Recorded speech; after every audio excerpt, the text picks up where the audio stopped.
Obrigado, Sr. Presidente, Senhoras e Senhores Deputados, Srs. Membros da Comissão Técnica Independente. Esta é a segunda vez que tenho a oportunidade de vos questionar e quero, em primeiro lugar, dar-vos os parabéns pelo vosso trabalho e pelo vosso empenho, porque o vosso trabalho serviu de base a muito daquilo que é ou a confirmação do nosso pensamento ou também aquilo que raio de ação para várias entidades em Portugal que, ao longo dos próximos anos, vão fazer um trabalho importante, espero eu, para evitar que uma tragédia como aquela que conhecemos venha a acontecer. Infelizmente, tal como já disse aqui sobre a primeira parte do relatório, sobre a primeira fase que infelizmente todos conhecemos, muito do que vocês vieram dizer, do que os seus membros da Comissão vieram dizer, para muitos de nós também não era surpresa. Não era surpresa este ano, não era surpresa há cerca de 15 anos, porque uma tragédia destas, tendo em conta as condições do território, poderia acontecer. Aqui acho que é importante sabermos, percebermos, se as ações do Estado enfraqueceram a nossa capacidade de resposta face à primeira das tragédias. A segunda é se depois da primeira tragédia do ano passado, ou da primeira grande tragédia, se fizemos tudo o que estava ao nosso alcance para evitar que tudo se voltasse a repetir. O Governo agarrou-se, na sua ótica bem, ao primeiro relatório sobre a tragédia de Pedrógão, por um lado, para não tomar medidas, entretanto, que pudesse evitar uma nova tragédia, e depois fez do primeiro relatório a sua magna carta para todas as reformas que implementou.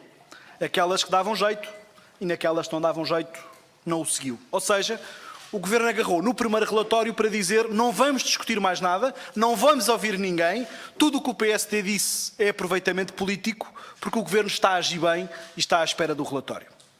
Feliz ou infelizmente, muito do que na altura tínhamos alertado após Pedrógão para o que podia acontecer, ou que devia ser feito, os senhores vieram dizer, no fundo, com mais rigor científico, com mais conhecimento científico, aquilo que tínhamos feito o alerta. Infelizmente, o tempo veio a dar-nos razão. O que é facto é que se o Governo se agarrou ao vosso primeiro relatório para nada fazer à espera do relatório e fez dele a sua carta de rumo, a verdade é que o segundo relatório é completamente ignorado pelo Governo, porque muitas das medidas que o Governo está a tomar são contrárias às vossas conclusões e muito daquilo que os senhores vieram a propor não está a ser levado em conta. E já falámos aqui de várias situações dessas e muitas outras seguirão. As perguntas que eu coloco são muito simples.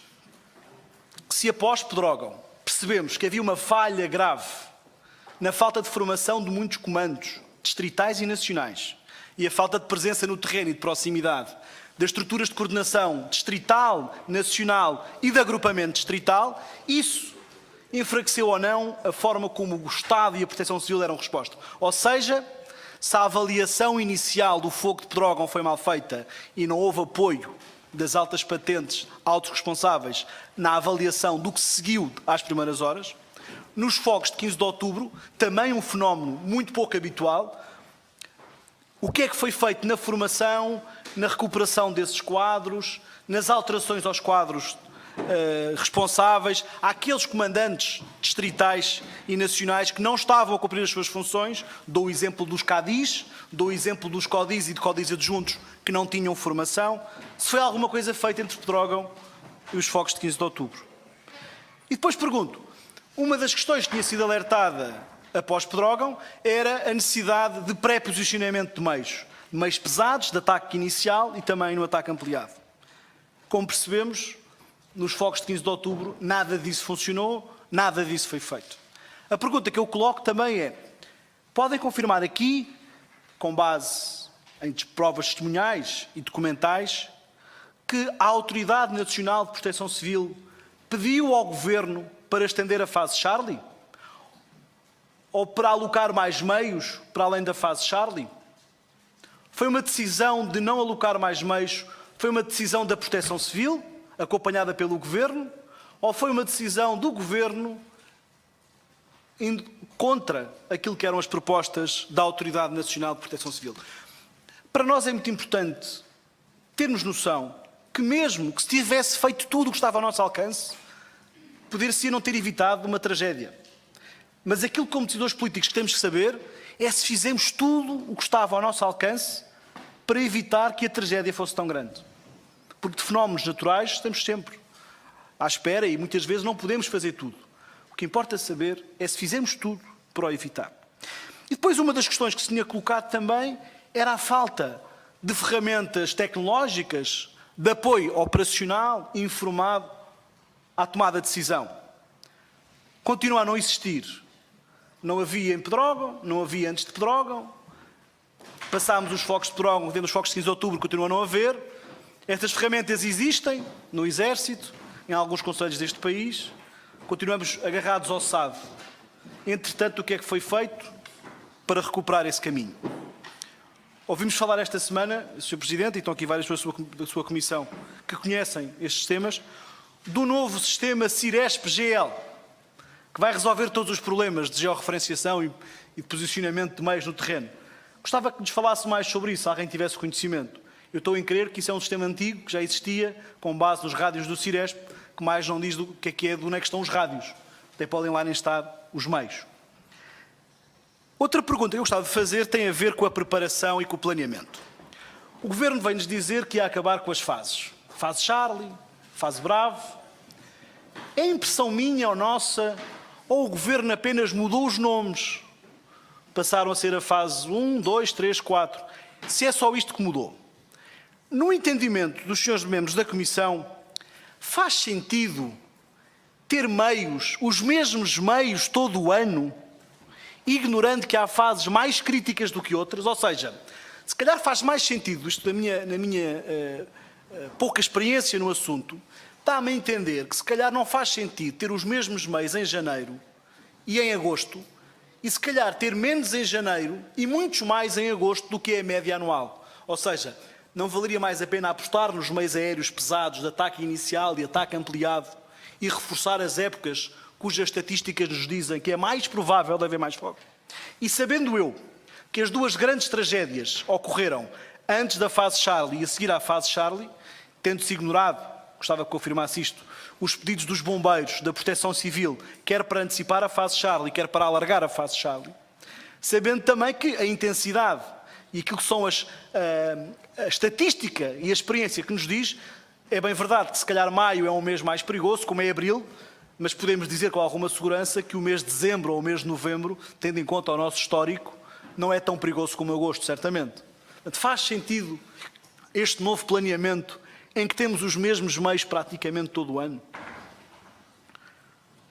Aproveitava também para perguntar se faz sentido nós continuarmos a dizer que houve uma grande surpresa nestes fins de semana.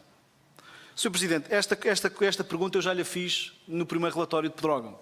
E se bem se recordará, disse, e disse aqui o mesmo ao Presidente do IPMA, que até o mais amador dos surfistas diz que sabia perfeitamente que aquele fim de semana os ventos, a temperatura, a umidade ia ser muito complicada, porque qualquer aplicação online dá para perceber isso. Qualquer pessoa que use com frequência essas ferramentas o sabe. É plausível admitir que foi uma grande surpresa para a Proteção Civil aquele fim de semana da tragédia de Pedrógão.